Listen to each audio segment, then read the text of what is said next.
UP और बिहार के लोगों को भैया बोला था कल मुख्यमंत्री चरणजीत सिंह। देखिए चन्नी जी, बहुत क्लियरली उनका रेफरेंस था श्री नरेंद्र मोदी जी प्रधानमंत्री जी पे और श्री केजरीवाल जी पे, और उनका क्लियर रेफरेंस था कि यहाँ पे राज किसी और का नहीं है। मैडम वो बोलते हैं कि दोनों एक ही थाली के चट्टे बट्टे हैं, आम आदमी पार्टी और कांग्रेस। प्रधानमंत्री जी ने असलियत तो ये है, मैंने अपने भाषण में भी कहा कि एक ही थाल के चट्टे बट्टे वो दोनों हैं, कि दोनों एक ही बिसात पे खेलने वाले हैं। दोनों धर्म का इस्तेमाल, जज्बातों का इस्तेमाल कर रहे हैं पॉलिटिक्स करने के लिए। जनता का विकास कोई नहीं कर रहा है। बड़ी बड़ी बातें हैं, बड़ी बड़ी घोषणाएं हैं। कोई उद्योगपतियों के सामने झुक रहा है और दूसरे केजरीवाल जी इनके सामने झुक जाते हैं। केजरीवाल जी ने तो एक सरकार चलाई नहीं है जी। ਬੀਤੇ ਦਿਨੀ ਪੰਜਾਬ ਦੇ ਮੁੱਖ ਮੰਤਰੀ ਚਰਨਜੀਤ ਸਿੰਘ ਚੰਨੀ ਨੇ ਇੱਕ ਅਜਿਹਾ ਬਿਆਨ ਦਿੱਤਾ ਹੈ ਜੋ ਕਿ ਚਰਚਾ ਦਾ ਵਿਸ਼ਾ ਬਣਿਆ ਹੋਇਆ ਅਤੇ ਵਿਰੋਧੀ ਪਾਰਟੀਆਂ ਦੇ ਵੱਲੋਂ ਲਗਾਤਾਰ ਚਰਨਜੀਤ ਸਿੰਘ ਚੰਨੀ ਤੇ ਤੰਜ ਕੱਸੇ ਜਾ ਰਹੇ ਨੇ, ਜਿਸ ਨੂੰ ਲੈ ਕੇ ਪ੍ਰਿਯੰਕਾ ਗਾਂਧੀ ਨੇ ਮੁੱਖ ਮੰਤਰੀ ਦੇ ਬਿਆਨ ਤੇ ਸਪਸ਼ਟੀਕਰਨ ਦਿੱਤਾ ਹੈ। ਉਹਨਾਂ ਨੇ ਕਿਹਾ ਕਿ ਜੋ ਚਰਨਜੀਤ ਸਿੰਘ ਚੰਨੀ ਨੇ ਕਿਹਾ, ਉਹਨਾਂ ਦਾ ਕਹਿਣ ਦਾ ਭਾਵ ਇਹ ਸੀ ਕਿ ਪੰਜਾਬ ਦੇ ਵਿੱਚ ਬਾਹਰ ਦੇ ਲੋਕਾਂ ਦਾ ਰਾਜ ਨਹੀਂ ਹੋਵੇਗਾ। ਹੋਰ ਇਸ ਦਾ ਕੋਈ ਵੀ ਮਤਲਬ ਨਹੀਂ ਸੀ ਅਤੇ ਇਸ ਦੇ ਵਿੱਚ ਉਸਨੇ ਗਲਤ ਵੀ ਕੁਝ ਨਹੀਂ ਕਿਹਾ। ਹੋਰ ਕੀ ਕੁਝ ਕਿਹਾ ਪ੍ਰਿयंका गांधी ने अपने इस बयान के जरिए, आओ सुनते हाँ। यूपी और बिहार के लोगों को भैया बोला था कल मुख्यमंत्री चरणजीत सिंह। देखिए चन्नी जी, बहुत क्लियरली उनका रेफरेंस था श्री नरेंद्र मोदी जी प्रधानमंत्री जी पे और श्री केजरीवाल जी पे, और उनका क्लियर रेफरेंस था कि यहाँ पे राज किसी और का नहीं होगा। उन्होंने कहा पंजाब में बाहर से किसी का राज नहीं होगा। इसमें क्या गलत है? इसमें कोई गलत नहीं है। मैडम वो बोलते हैं कि दोनों एक ही थाली के चट्टे बट्टे हैं, आम आदमी पार्टी और कांग्रेस। प्रधानमंत्री जी ने असलियत तो ये है, मैंने अपने भाषण में भी कहा कि एक ही थाल के चट्टे बट्टे वो दोनों हैं, ठीक है। क्योंकि जैसे मैंने कहा अपने भाषण में कि दोनों एक ही बिसात पे खेलने वाले हैं। दोनों धर्म का इस्तेमाल, जज्बातों का इस्तेमाल कर रहे हैं पॉलिटिक्स करने के लिए। जनता का विकास कोई नहीं कर रहा है। बड़ी बड़ी बातें हैं, बड़ी बड़ी घोषणाएं हैं। कोई उद्योगपतियों के सामने झुक रहा है और दूसरे केजरीवाल जी इनके सामने झुक जाते हैं। केजरीवाल जी ने तो एक सरकार चलाई नहीं है जी। पूरी सरकार चलाने के लिए कम से कम लॉ एंड ऑर्डर तो हाथों में हो, कोई फाइल तो आप पास कर पाएँ। फाइल इनकी पास नहीं होती बगैर मोदी जी और उनकी सरकार के इजाज़त के। पुलिस इनके अंडर नहीं है, तो कौन सी सरकार चला रहे हैं? यहाँ के क्या चलाएंगे? पंजाब जैसे प्रदेश को चलाएंगे? अनुभव ही नहीं है उनको। और मोदी जी तो सिर्फ विज्ञापनों पे बहुत अच्छा गवर्नेंस कर रहे हैं, लेकिन देश में जी कोई गवर्नेंस नहीं है। आज कोई गवर्नेंस नहीं है। अगर गवर्नेंस होती, रोज़गार होते। अगर गवर्नेंस होती तो इस तरह की बढ़ती महंगाई नहीं होती। अगर गवर्नेंस होती तो जो रोज़गार पैदा करने वाले PSU हैं वो अपने दोस्तों को ही नहीं बेची जाती। और यहाँ पे जितने भी गरीब लोग हैं, जितने भी मध्यम वर्ग के जो दुकानदार हैं, उद्योगपति हैं, छोटे छोटे, वो पिस रहे हैं, मर रहे हैं। उनके लिए कौन कर रहा है? गवर्नेंस करके दिखाइए ना, तब बात करिए। ये तो आपने अपनी ऑरा बना रखी है। आप मीडिया वाले दिखाते रहते हैं, विज्ञापन बनते रहते हैं, उन पे तो 2000 करोड़ खर्च रहे हैं ये। लेकिन सच्चाई क्या है उसके बारे में भी तो बताइए ना। बॉर्डर बेल्ट के लिए आप अपना विजन बता दीजिए, क्योंकि बीजेपी अपना विजन बता रही है। हमारी बॉर्डर बेल्ट है जहाँ आप आए।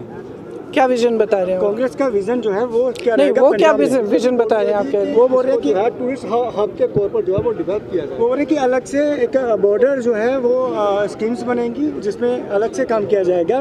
प्रधानमंत्री नरेंद्र मोदी ये कह रहे हैं। वो बोल रहे हैं कि बजट में भी हमने बॉर्डर के लिए अलग से रखा है। देखिए, ये जो घोषणाएं ये लोग करते हैं ना चुनाव के समय, ये सब करते हैं, कागज़ पे करते हैं, फिर बाद में आप देखेंगे कुछ नहीं होगा। यहाँ 5 साल बाद आके वही नौटंकी करके उसी चीज़ पर इसी के आधार पर ये लोग आपसे वोट मांगेंगे। इन्होंने कहा था रोज़गार देंगे, कहाँ है भेजी? आप बताइए। जब मैंने पूछा कहाँ है रोज़गार, किसको मिले रोज़गार, इन्होंने कहा था ना लाखों रोज़गार देंगे, 20 लाख 25 लाख। इन्होंने कहा था 15 लाख रुपए देंगे। अब केजरीवाल जी भी वही कह रहे हैं। अरे दिल्ली में 440 रोज़गार दिए हैं। आप समझ सकते हैं? एक फैक्ट्री में 440, एक छोटा उद्योगपति 440 रोज़गार दे देगा। मुख्यमंत्री की उपलब्धि ये है कि वो 440 रोज़गार दे रहा है। और मोदी जी के टाइम में आप देखें तो गरीबी की रेखा के नीचे कितने लोग आए? करोड़ों लोग गरीबी रेखा के नीचे, जो कि कांग्रेस के टाइम में ऊपर थे। यहाँ पे जितने भी दुकानदार हैं, जितने भी मेहनत करते हैं, इनके लिए क्या दिया है भाई केजरीवाल जी ने और मोदी जी ने? क्या दिया है? उनकी लाइफ को इम्प्रूव किया है? आप जाइए, आप मीडिया वाले हैं, जाइए पूछिए क्या आपकी लाइफ इम्प्रूव हो रही है इनकी पॉलिसीज़ से? नोटबंदी आई, आपका लॉकडाउन आया, आपका वो GST आया, उससे कितने लोगों की कमर टूटी है आप बताइए। उनके लिए कोई राहत आई? नरेंद्र मोदी जी की सरकार से कोई राहत आई? कुछ नहीं। वो बोल रहे हैं कि कांग्रेस अगर चाहती, इनका विजन होता तो करतारपुर कॉरिडोर 2 चांस मिले थे विभाजन के वक्त, वो आ सकता था यहाँ जो इंडिया भी में। कांग्रेस ने किया है, जो भी कांग्रेस ने शुरू किया है, उसका उद्घाटन करके ये कह देते हैं कि इन्होंने किया है। ये इनकी आदत है, तो मैं इनका जवाब क्यों दूँ? इनका जवाब तो पब्लिक देगी। पब्लिक को समझदारी से वोट देना चाहिए। पब्लिक को आज के दिन में ये पूछना चाहिए कि ये जो महंगाई है, बेरोज़गारी है, जो हमारे प्रॉब्लम्स हैं, उनको कौन सॉल्व कर रहा है। ठीक है, धर्म की बात, जाति की बात, सुरक्षा की बातें, ये चीज़ है, ठीक है, इनकी जगह है। लेकिन चुनाव के समय विकास की बात करिए, चुनाव के समय ये सवाल पूछिए। हम कह रहे हैं कि 111 दिन में चन्नी जी ने क्या करके दिखाया, आपके सामने है। तो अब ये 5 साल के लिए जब सरकार चलाएंगे तो क्या करेंगे, उसका आपको अनुभव है। अब आपने देखा, आप देखिए देश में क्या हुआ है। देश में रोज़गार पैदा हुए हैं, देश में महंगाई घटी है, एक गैस सिलेंडर दे दिया फ्री और सोच लिया बस भाई जिम्मेदारी ख़त्म। किसी को सशक्त करने की बात नहीं है, किसी को अपने पैरों पे खड़े करने की बात नहीं है, किसी छोटे उद्योगपतियों की मदद करने की बात नहीं है, और आके चुनाव के सामने नौटंकी शुरू करते हैं बस। अब जनता समझदार है, जनता समझदार है, सब समझती है, जनता में बहुत विवेक है। मैं जानती हूँ कि सही। Thank you. ਸੋ ਦੱਸ ਦੇ ਕਿ 2022 ਦੀਆਂ ਵਿਧਾਨ ਸਭਾ ਚੋਣਾਂ ਨੂੰ ਲੈ ਕੇ ਸਿਆਸਤ ਖੂਬ ਗਰਮਾਈ ਹੋਈ ਹੈ, ਜਿਸ ਨੂੰ ਲੈ ਕੇ ਕੇਂਦਰ ਦੇ ਨੇਤਾ ਵੀ ਆਪਣੀ ਪਾਰਟੀ ਦੇ ਉਮੀਦਵਾਰਾਂ ਦੇ ਹੱਕ ਦੇ ਵਿੱਚ ਪੰਜਾਬ ਦੇ ਵਿੱਚ ਚੋਣ ਪ੍ਰਚਾਰ ਕਰਨ ਲਈ ਨਿਤਰੇ ਹੋਏ ਨੇ, ਜਿਸ ਨੂੰ ਲੈ ਕੇ ਲਗਾਤਾਰ ਉਹਨਾਂ ਦੇ ਵੱਲੋਂ ਚੋਣਾਂ ਦੇ ਵਿੱਚ ਅੱਡੀ ਚੋਟੀ ਦਾ ਜ਼ੋਰ ਲਗਾਇਆ ਜਾ ਰਿਹਾ ਹੈ। ਉੱਥੇ ਦਾਅਵਾ ਠੋਕਿਆ ਜਾ ਰਿਹਾ ਕਿ ਇਸ ਵਾਰ ਸੱਤਾ ਦੇ ਵਿੱਚ ਉਹਨਾਂ ਦੀ ਪਾਰਟੀ ਆਵੇਗੀ, ਪਰ ਇਹ ਤਾਂ ਆਉਣ ਵਾਲਾ ਸਮਾਂ ਹੀ ਦੱਸੇਗਾ ਕਿ ਆਖਿਰ ਜਨਤਾ ਕਿਸ ਦੀ ਝੋਲੀ ਦੇ ਵਿੱਚ ਆਪਣੀ ਕੀਮਤੀ ਵੋਟ ਪਾ ਕੇ ਉਹਨਾਂ ਨੂੰ ਸੱਤਾ ਦੇ ਵਿੱਚ ਲੈ ਕੇ ਆਉਂਦੇ ਨੇ। ਪਠਾਨਕੋਟ ਤੋਂ ਧਰਮਿੰਦਰ ਠਾਕੁਰ ਦੀ report, D5 channel Punjabi. D5 channel Punjabi ਹੁਣੇ ਸਬਸਕ੍ਰਾਈਬ ਕਰੋ, ਬੈਲ ਆਈਕਨ ਤੇ ਕਲਿੱਕ ਕਰੋ। ਕੀ ਹੁੰਦੀ ਹੈ ਜਮਾਬੰਦੀ, ਕਿਵੇਂ ਬਣਦੀ ਹੈ ਵਸੀਅਤ, ਜ਼ਮੀਨ ਜਾਇਦਾਦ ਦੇ ਹਰ ਮਸਲੇ ਤੇ ਕਰਾਂਗੇ ਚਰਚਾ।